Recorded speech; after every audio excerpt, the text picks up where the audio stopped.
Bonsoir. L'hommage de toute une assemblée et de tout un gouvernement à une élue, abattue par 2 hommes le 25 février dernier à Hyères. Hommage à Yann Pia, député UDF-PR du Var. Hommage rendu en présence de ses 2 filles. C'était cet après-midi à l'Assemblée nationale. Thierry Curté. Angélique, Laetitia, accompagnées de leur père, sont venues écouter l'hommage de l'Assemblée nationale à leur mère assassinée. Après avoir évoqué la vie, le combat de Yann Pia, c'est vers ses filles que Philippe Séguin s'est tourné. Notre Assemblée se reconnaît des devoirs à leur égard, qui sont aussi des devoirs envers elle-même. Elle s'efforcera de vous accompagner toutes deux sur les chemins que vous choisirez en vous apportant un peu de ce que votre mère aurait souhaité vous faire partager. Je ne puis vous assurer de surcroît, parce que cela n'est pas en son pouvoir, que ce crime abominable ne restera pas impuni. Du moins puis-je vous promettre, en son nom, que la mort de votre mère ne restera pas sans suite. Juste avant la minute de silence, le Premier ministre avait rappelé que le meurtre de Yann Pia est un crime contre la démocratie qui ne doit pas rester impuni. Et pendant ce temps, l'enquête continue, une enquête discrète qui n'a pas conduit, pas pour l'instant, les policiers au commanditaire de l'assassinat, mais qui leur a permis de découvrir certaines pratiques financières plutôt douteuses. Agnès Varamian. C'est un peu l'enquête dans l'enquête, car au cours de leurs investigations sur l'assassinat du député, les policiers ont amassé de l'information sur les pratiques de certains élus. Président du Conseil général du Var pendant une dizaine d'années, Maurice Arex est cité à plusieurs reprises dans les PV d'audition. Un de ses proches, ancien conseiller technique, s'est confié aux policiers. Il a expliqué comment étaient répartis les marchés entre les différentes entreprises. Ce témoin cite des noms, donne des chiffres, parle de certaines sommes qui, à son avis, ont été versées directement aux hommes politiques. Quel a été le rôle précis de Maurice Arex? A-t-il accordé des faveurs? Les policiers s'interrogent. Les enquêteurs veulent aussi faire toute la clarté sur les activités de Joseph Cercia, ancien vice-président du Conseil général du Var, entendu comme témoin lui aussi dans l'affaire Yann Pia. A-t-il profité de sa position d'élu pour favoriser l'entreprise de sa femme? Y a-t-il eu ingérence? Joseph Cercia démonte tout en bloc, attend qu'on lui apporte les preuves de ses affirmations. Les policiers vont-ils mettre en évidence des réseaux de corruption? Y a-t-il un lien entre ces affaires et la mort de Yann Pia? Rien ne permet de l'affirmer. En attendant, les enquêteurs continuent d'exploiter les indices du crime, que ce soit la voiture de Yann Pia, la moto des tueurs ou les traces que les assassins ont pu laisser. Les députés qui faisaient leur rentrée de printemps ont été plus sages que les étudiants et les lycéens. Ils n'ont pas manifesté contre le gouvernement, mais lui ont demandé d'être plus vigoureux dans la lutte contre le chômage. Et les députés de la majorité n'ont pas été les moins critiques. Véronique Saint-Olive et Jean-Baptiste Fredali nous racontent la journée du Premier ministre. Une journée à l'image de ce temps d'avril, faite d'éclaircies et de giboulées.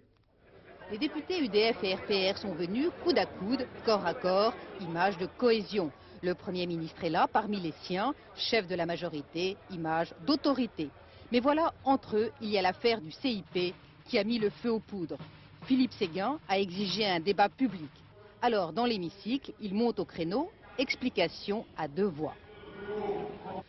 Pourquoi diable un gouvernement veut-il toujours avoir raison sur tout et forcer la main du Parlement à travers des votes bloqués?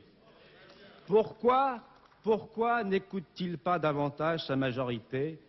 Je tiens à vous mettre en garde contre cette tentation que nous voyons poindre désormais de vous réfugier derrière la société bloquée, derrière les difficultés et les contradictions sociales, derrière les pesanteurs conservatrices réelles, d'ailleurs, des partenaires sociaux, pour laisser aux oubliettes la nécessaire réforme. Critique dans l'hémicycle et au RPR comme à l'UDF, pas vraiment d'indulgence dans les couloirs. Bien sûr, les plus baladuriens des députés parlent de serrer les rangs, mais dans la majorité, ça n'est plus franchement l'ambiance godillot. Les chefs de groupe mettent même la confiance sous condition. Dans certains cas impatients, dans d'autres cas vigilants, dans d'autres cas exigeants. En toute hypothèse, nous sommes confiants dans notre capacité, à nous, groupe UDF, à nous, majorité, d'amener le gouvernement et de l'accompagner dans sa politique de redressement. L'opposition, elle, se frotte les mains. Les socialistes déposent une motion de censure et les communistes veulent le retrait de la loi quinquennale sur l'emploi. Au passage, les députés de la majorité crient haro sur les technocrates et leur influence supposée sur le gouvernement. Ce soir, à 1 an des présidentielles, Édouard Balladur sait qu'il peut encore compter sur sa majorité et qu'il devra aussi lui rendre des comptes. Et le Premier ministre a eu l'occasion de donner son sentiment sur le retrait du CIP tout à l'heure dans un journal cousin, le 19-20 de France 3.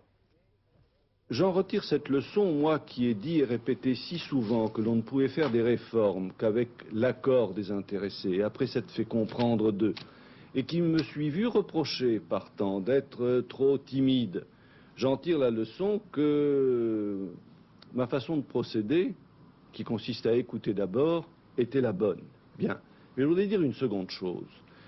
C'est qu'il est extrêmement dangereux dans une société, extrêmement dangereux d'avoir recours à la violence. C'est le signe que véritablement nous avons désormais dans notre pays, et notamment dans un certain nombre de villes, des problèmes de cohésion morale, sociale et nationale que nous devons traiter.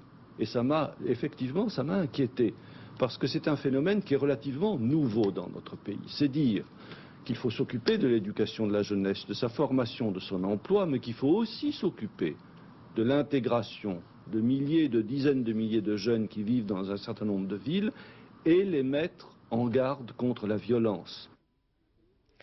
Édouard Balladur et Jacques Chirac ont assisté à une messe en l'église Saint-Louis-en-Lille à la mémoire de Georges Pompidou, décédé il y a 20 ans. De nombreuses personnalités de la 5e, anciens et actuels ministres, étaient présents aujourd'hui dans la nef.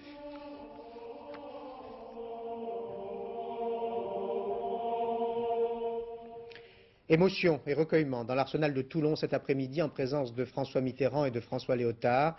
Le chef de l'État et le ministre de la Défense assistaient aux obsèques des 10 marins tués mercredi dernier dans l'accident du sous-marin nucléaire d'attaque Émeraude. Patrice Velay, Jean-François Georgetti. Une cérémonie face à la mer sur l'esplanade des sous-marins de la Méditerranée. Un hommage national rendu par François Mitterrand, François Léotard et environ 3000 personnes, militaires et familles, réunis dans une même douleur, celle d'avoir perdu un être cher. Des morts qui font douter de la vie, a souligné le prêtre dans son homélie, emporté par des rafales de vent.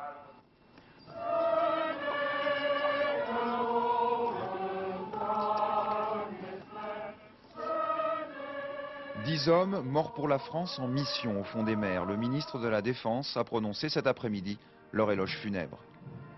Pointe de diamant de notre marine, familier de la discrétion, il veille sur notre liberté dans l'absolu du silence. Ils sont au-delà de nous, une France attentive, qui se prolonge, veille et prévient, protège et rassure. » Chacune des victimes de l'Émeraude a été décorée par François Mitterrand, Légion d'honneur ou médaille militaire à titre posthume. Les obsèques des 10 sous-mariniers auront lieu dès demain dans l'intimité familiale. Le procès Touvier a repris aujourd'hui avec le premier témoignage d'un homme d'église, le père Roland Ducret, ancien directeur de conscience de l'ancien milicien. Un témoignage confession, un témoignage confusion, mêlé de remords, mais aussi de compréhension à l'égard de Touvier. Dominique Verdeillan, Jean Corneille. Le confesseur confessé. En 63, le père Ducret a fait une déposition en faveur de Touvier. Je maintiens ce que j'ai écrit, mais si c'était à refaire, je ne le referais pas. Je me suis senti berné, je n'ai pas mesuré l'importance de cet acte, c'était une insulte aux victimes. Aujourd'hui, je pense que ce procès est nécessaire. À la barre, le dominicain s'interroge, comment Touvier a-t-il pu ignorer le rôle de la milice? Toute son ignorance est inventée, dit-il. Il nie les choses pour traverser la justice, mais je me refuse à croire que Touvier est un monstre. Un curieux confesseur pour un drôle de paroissien, car pour lui, l'antisémitisme de Touvier n'est qu'une soupape de sécurité, une réaction épidermique, et les faits de Rieux-la-Pape ne sont qu'une logique du sauve-qui-peut. Quant à Paul Touvier, il se déclare surpris par la déposition de son ex-directeur de conscience. Probablement que le mea culpa de ce dernier est pour lui une sorte de trahison, car Paul Touvier a toujours fait un choix, à la justice des hommes, il a préféré la justice divine. L'intervention du prêtre a mis aujourd'hui en relief les relations complices que l'ancien collaborateur Touvier a eues parfois avec des hommes d'église. Françoise Vallée, Philippe Fivet.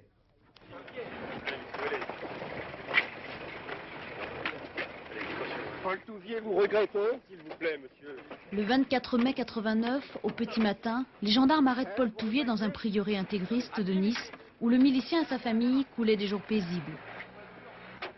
Si l'hospitalité de la communauté proche de Monseigneur Lefebvre ne surprend pas vraiment, l'arrestation de Touvier révèle une incroyable chaîne de solidarité dans les milieux catholiques français. Le premier maillon fut l'abbé Vautrin, aumônier de la milice. C'est lui qui, à la Libération, aide Touvier à s'enfuir. Mais dans leur enquête, les gendarmes découvrent d'autres noms. Parmi eux, des congrégations prestigieuses, comme les abbayes d'Hautecombe, de Solesnes ou encore le monastère de la Grande Chartreuse. Chaque fois qu'il en a besoin, Paul Touvier est assisté. Pas une logique institutionnelle délibérée pour soutenir Touvier. Je crois que c'est un type qui est tout à fait malin et tout à fait habile et qui sait jouer des différents réseaux que l'institution ecclésiastique a de par le pays. L'argent, lui, vient de l'ordre des Chevaliers de Notre-Dame, un réseau catholique d'extrême droite. Il permettra aux miliciens de vivre 18 ans dans la maison familiale de Chambéry sans être inquiétés. Plus que jamais, Paul Touvier cultive ses relations avec des hommes d'église. Objectif, la grâce présidentielle. Cette fois, intervient Monseigneur Ducaire, secrétaire particulier du cardinal Gerlier. Il va même jusqu'à lui procurer une carte d'identité à l'adresse de l'archevêché de Lyon. Ces démarches le conduisent aussi bien dans les ministères qu'auprès d'anciens résistants pour recueillir des attestations en faveur de son protégé. Moralement, il a fait la pression sur moi. Il ne m'a pas parlé de grâce, il m'a dit il a 2 enfants et son père vient de mourir et ses enfants ne peuvent pas hériter. À son tour, l'Église enquête sur cette étonnante protection et découvre l'ampleur du système Touvier. Il y a beaucoup de monde, beaucoup d'ecclésiastiques, et même plus qu'on ne savait. La bienveillance des prêtres confirmée, la hiérarchie catholique se pose des questions. Comment est-il possible que tant d'hommes d'église, clercs pour la plupart, aient, au nom d'une certaine idée de la charité, méconnu à ce point les exigences de la vérité et de la justice? À cette énigme, le procès de Paul Touvier n'a toujours pas apporté de réponse. L'accord de paix entre Israéliens et Palestiniens prend forme. L'armée israélienne a commencé à se retirer de Gaza. Charles Anderlin. Bye bye Gaza, Shalom Gaza. Ces soldats attendaient avec impatience l'instant du départ. Ils quittent le quartier général des forces israéliennes en plein centre de la ville de Gaza. Ce poste de commandement est transféré au sud du territoire près des implantations juives de Gush Katif. Le bâtiment sera repeint et remis à l'OLP dans les prochains jours. Et ici, le général Ziad Aref de l'armée de libération de la Palestine a déjà pris possession en début de matinée, sans tambour ni trompette, du poste de police situé près de la plage. Salam Gaza, bonjour Gaza, c'est le grand retour pour 49 dirigeants palestiniens. 26 sont rentrés en début de soirée par le pont Allenby sur le Jourdain et 23 ici par le poste frontière de Rafah au sud de Gaza. C'est la garde prétorienne de Yasser Arafat qui rentre dans les territoires occupés pour y reprendre le contrôle de l'infrastructure du Fatah. Parallèlement au Caire, les négociateurs d'Israël et de l'OLP tentent de régler le plus vite possible les derniers détails du déploiement des forces palestiniennes à Gaza et à Jéricho. 300 policiers palestiniens pourraient venir à Gaza dès jeudi. De nouveaux combats ont opposé Serbes et musulmans dans la région de Goražde en Bosnie. C'est dire toute la fragilité de la situation dans ce pays. L'ONU en est consciente, même si ses efforts sont parfois récompensés. Ainsi, Sarajevo vit aujourd'hui en paix, 2 ans après le début du conflit. Mais le prix à payer est lourd. La ville est tout simplement coupée en 2. Avant d'écouter Jérôme Boni, qui revient de Sarajevo, regardons son reportage réalisé avec Alain Dubas. Au bout du pont de Gorbavica, les Serbes de Bosnie ont érigé un mur de béton avec la pancarte « République serbe » comme un nouveau défi aux Nations Unies qui prétendait réouvrir à la circulation ce pont et d'autres axes de Sarajevo. Le drapeau serbe marque une frontière qui coupe la ville en 2 le long de la rivière Miljacka, sous la surveillance des casques bleus français. Qu'est-ce que vous avez pensé quand vous avez vu que de chaque côté on mettait des barricades, du béton, des containers?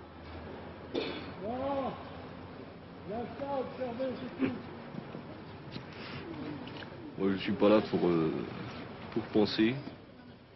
Leur mission, assurer la protection des rares privilégiés qui obtiennent l'autorisation des Serbes et des autorités de Sarajevo pour franchir le pont. Ils sont à peine 300 depuis 2 semaines.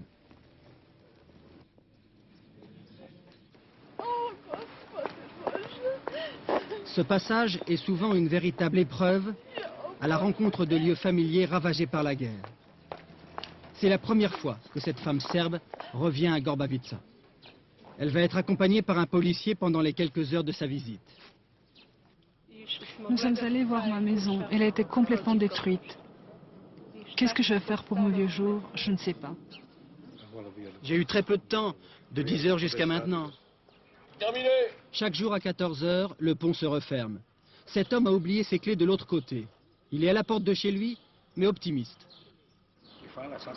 Merci à tous ceux qui m'ont permis de revoir ma fille après 2 ans. Je suis certain qu'un jour, cette frontière ne sera plus qu'un mauvais souvenir. On ne peut pas diviser la ville, séparer un homme d'une femme.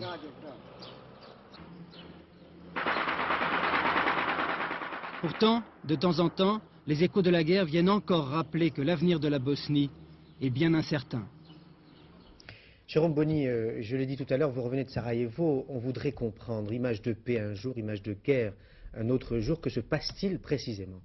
Oui, c'est vrai, on voudrait comprendre. D'ailleurs, les habitants de Sarajevo eux-mêmes nous demandent à nous si on comprend quelque chose, mais c'est difficile, on ne peut pas prévoir ce qui va se passer.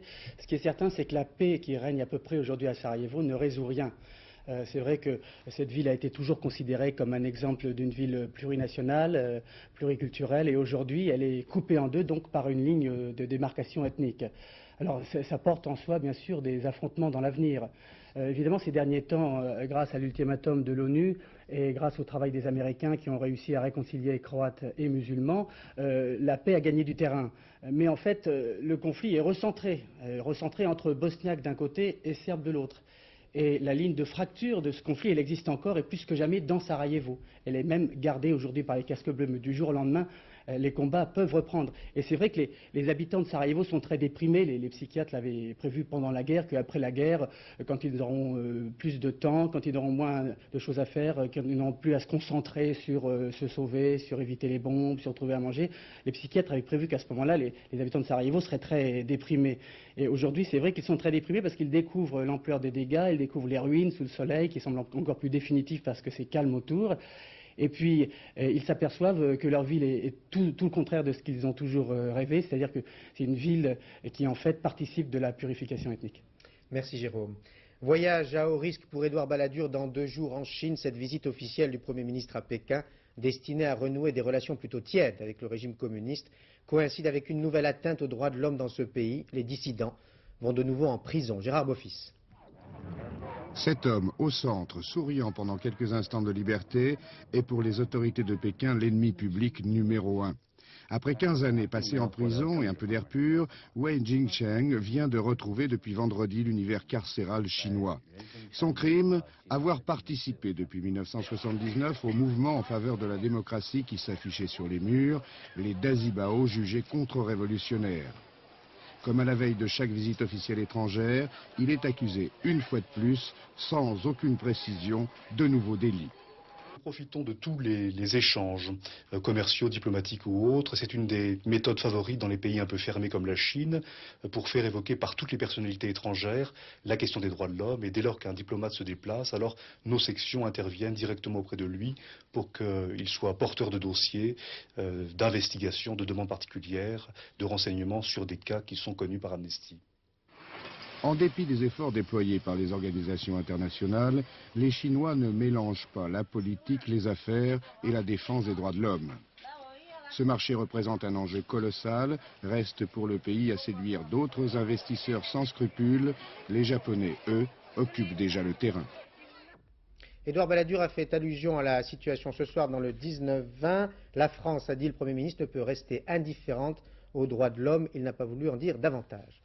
L'Italie s'est trouvé un héros médiatique en la personne de Berlusconi, mais n'a pas pour autant de chef de gouvernement. Le président de Forza Italia a du mal à former une équipe, puis il a préféré suspendre toute discussion avec son allié, la Ligue du Nord. En Algérie, les islamistes ne veulent pas d'une trêve. Les dirigeants du FIS ont été clairs sur ce point aujourd'hui, et leur attitude ne peut qu'accroître l'inquiétude des Français ou des binationaux qui vivent en Algérie. Certains d'entre eux préfèrent désormais suivre les conseils de Paris, mais quand ils arrivent en France, un problème crucial se pose pour eux. Ils n'ont parfois ni famille, ni ressources, et se retrouvent dans un centre pour rapatrier. Reportage de Maryse Burgot et Michel Levasseur. Je vous dis franchement, j'aime l'Algérie. Ça fait 32 ans, ça faisait 32 ans que j'étais là-bas, et j'y ai fait ma vie là-bas. J'ai mon mari, j'ai des enfants. Voilà, mon mari est à la retraite et je suis obligée de quitter le territoire algérien au bout de 32 ans de présence là-bas et cela me fait beaucoup de peine. 2 valises, c'est tout ce qu'il reste aujourd'hui de sa longue vie passée en Algérie. La France a conseillé à ses ressortissants de fuir les intégristes, alors Jacqueline, comme beaucoup d'autres, est rentrée.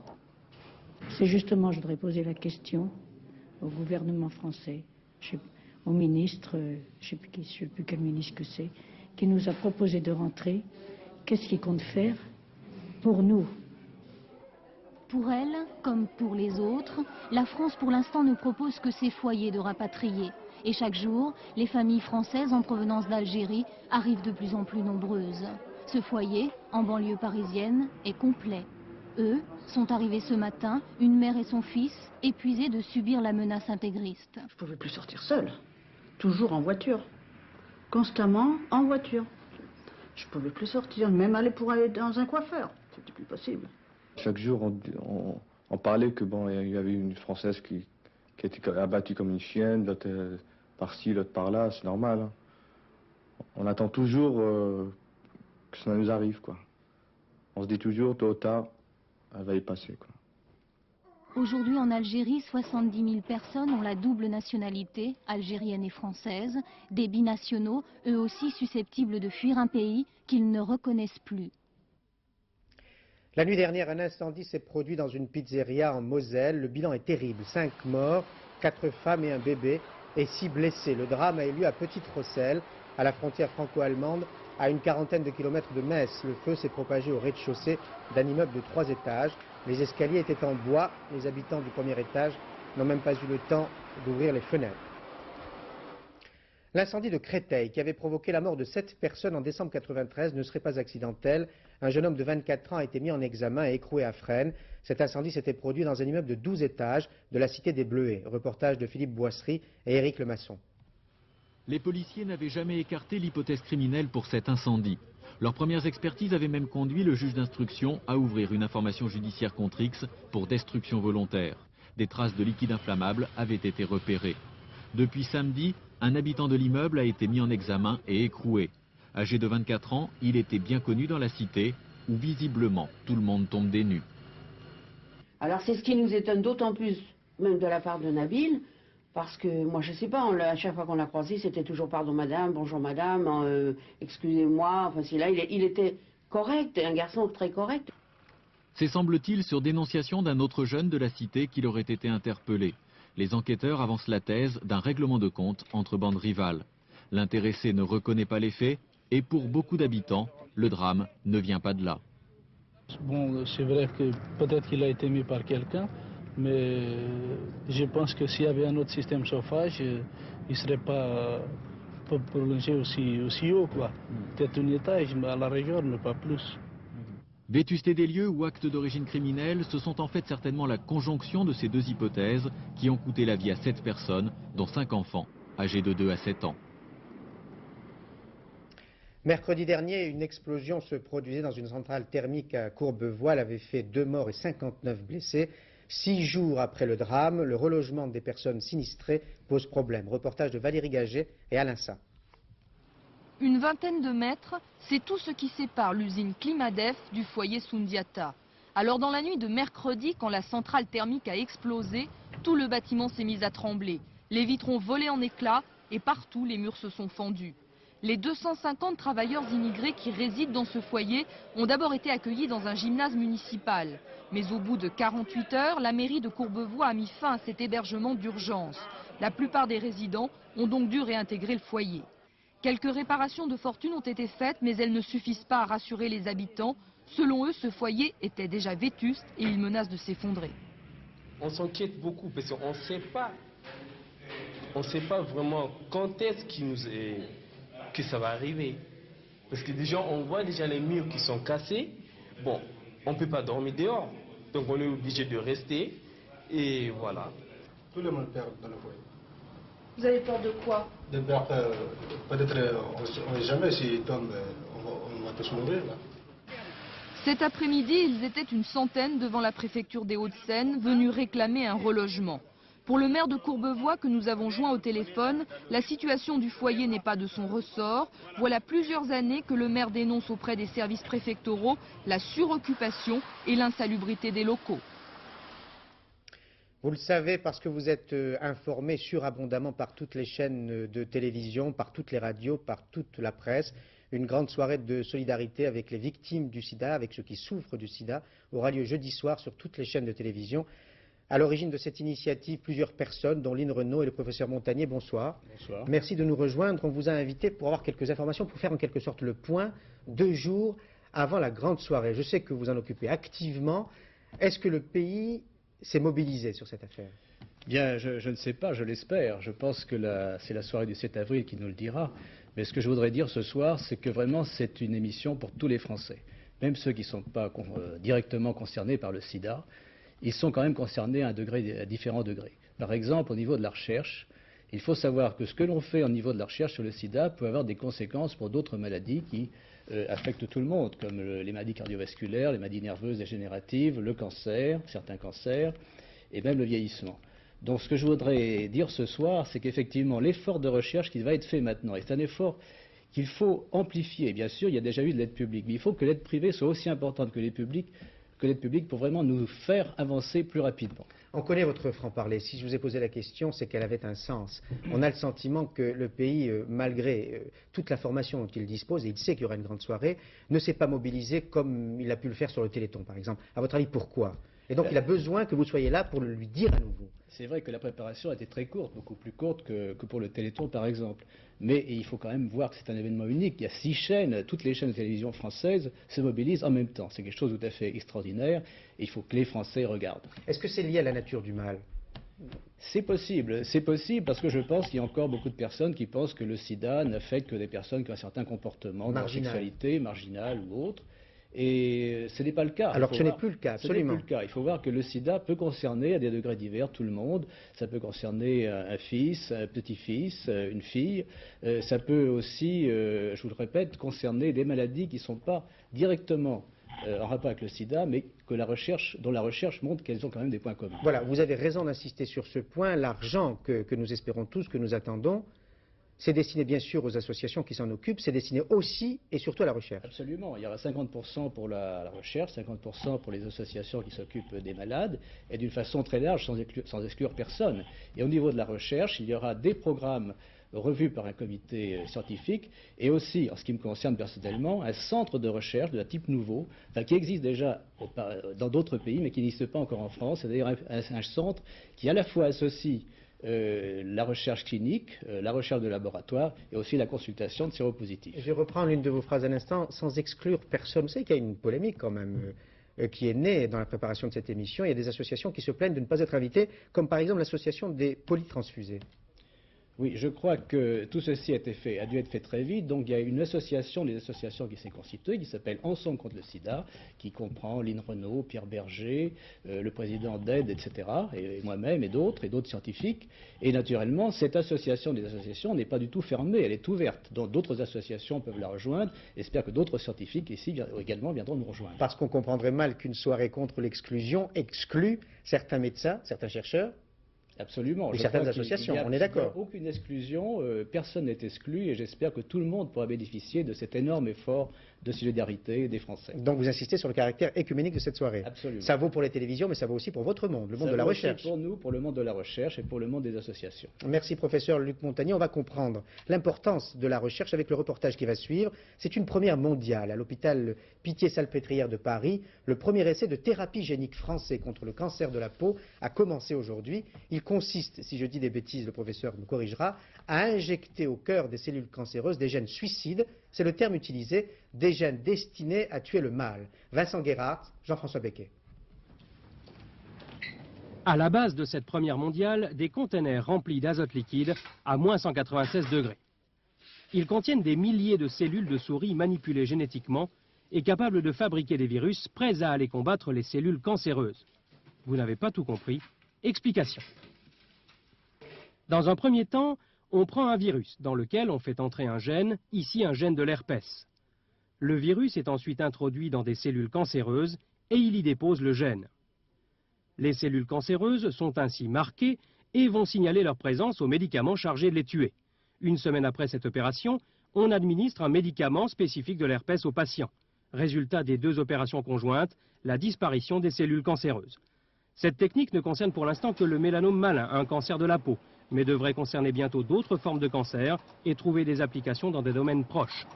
Toutes les recherches se recoupent, en particulier au niveau de la thérapie génique. On voit bien que la recherche sur les maladies génétiques comme la myopathie, la mucoviscidose, sur le sida ou sur le traitement du cancer sont des recherches qui sont étroitement liées et que tout effort pour obtenir des résultats sur la thérapeutique de l'une de ces maladies bénéficie immédiatement au traitement des autres pathologies. L'équipe du professeur Klatzmann réalise donc le premier essai mondial de traitement par gène suicide contre le mélanome malin chez l'homme. Mais prudence, l'essai a pour objectif principal de voir si l'organisme supporte ou non le traitement. 16 patients seront concernés tout au long de cette année. Si la thérapie génique constitue un réel espoir, dans le cas de cancer notamment, il ne faut pas oublier qu'elle n'a été essayée à ce jour que sur une centaine de patients à travers le monde. Professeur Luc Montagnier, je crois que c'est très important, et même pour le sida. Effectivement, c'est une thérapeutique qui peut avoir un grand avenir, non seulement pour certains cancers, comme l'a montré le docteur Klatzmann, mais aussi pour le sida. Il y a également certains de nos collègues, par exemple, qui ont récemment inséré un gène d'interféron dans des cellules humaines, et ça les rend totalement résistantes au virus du sida. Merci. Vous allez être nombreux à partir pour les vacances scolaires dans quelques jours. Vous n'êtes pas obligés d'aller à la montagne ou sur les bords de mer. Vous pouvez faire ce que Doubeski, notre guide ce soir, appelle du tourisme rural. Une première journée partagée entre vélo tout-terrain, plus cheval, plus déjeuner à la ferme, plus initiation à l'ULM coûte environ 500 francs. Une nuit en gîte rural, 200 francs. Une deuxième journée faite d'escalade, de dégustation de vin chez un producteur et de découverte de grottes, 300 francs. Total, 1000 francs pour 2 journées bien remplies et une nuit de gîte. L'accès à toutes ces activités est centralisé ici, à la ferme de Dragny, en Côte d'Or.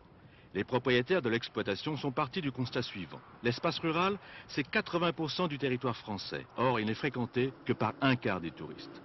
Les centres d'intérêt culturel, de loisirs ou sportifs sont trop éparpillés à la campagne.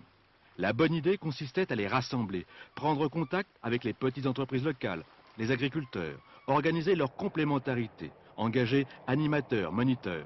Après seulement, il n'y a plus qu'à attendre les commentaires, les réactions. Super, ouais, génial.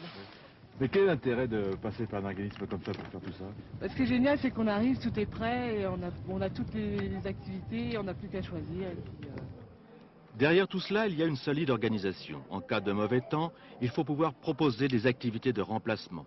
Ici, dans la grange, ce mur d'escalade permettra d'attendre la fin de la bourrasque. Pour gérer ces activités, il a fallu créer une société. L'idée de départ de la société, c'est d'accueillir autant du particulier que des groupes dans une ferme, nous permettant de leur faire découvrir la convivialité de la campagne, la ruralité, et de leur permettre de se détendre dans des journées de loisirs.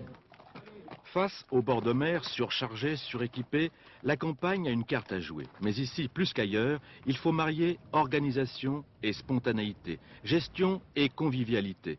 Le succès durable du tourisme rural en dépend.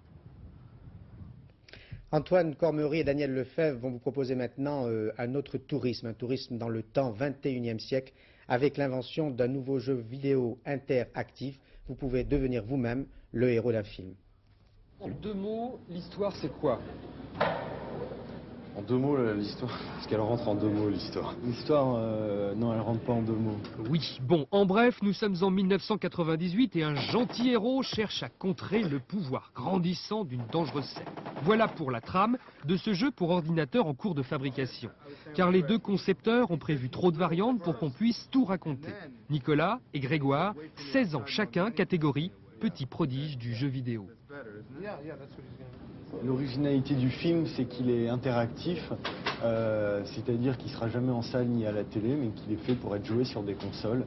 Et on peut intervenir sur l'histoire et sur les personnages. On filme plusieurs versions d'une même scène, de manière à ce que le joueur puisse décider comment il veut mener le déroulement de l'histoire. Illustration, option numéro 1, le meilleur ami du héros prend une sérieuse roustée. Option numéro 2, le meilleur ami du héros colle une sérieuse roustée. C'est quelque chose dont on a rêvé de contrôler le héros d'un film, et c'est pas seulement nous, c'est quand on sort de La Guerre des Étoiles ou d'Indiana Jones, tout tout ce qu'on veut qu'on a envie de contrôler le héros en fait. Donc c'est pas seulement notre vieux rêve, c'est aussi le vieux rêve de pas mal d'enfants. Deux sociétés, l'anglais Virgin et le français Cryo, ont parié sur le projet. 1 mois de tournage en banlieue, puis 6 mois de post-production pour arriver début 95 à la vente du jeu sur CD-ROM. Au total, plus de 3 millions de francs de budget pour ce qui pourrait bien chambouler l'univers du jeu vidéo, l'arrivée d'acteurs faits de chair et de sang. Qu'est-ce qu'on éprouve à être un héros interactif? C'est plus marrant qu'un film normal parce qu'on a la chance de collaborer avec le joueur, pas seulement avec le metteur en scène. Et comme ça, on participe à chaque fois que c'est joué n'importe où dans le monde entier. Mais, excédé par les questions du journaliste, le héros décide de rester zen ou d'en finir une fois pour toutes.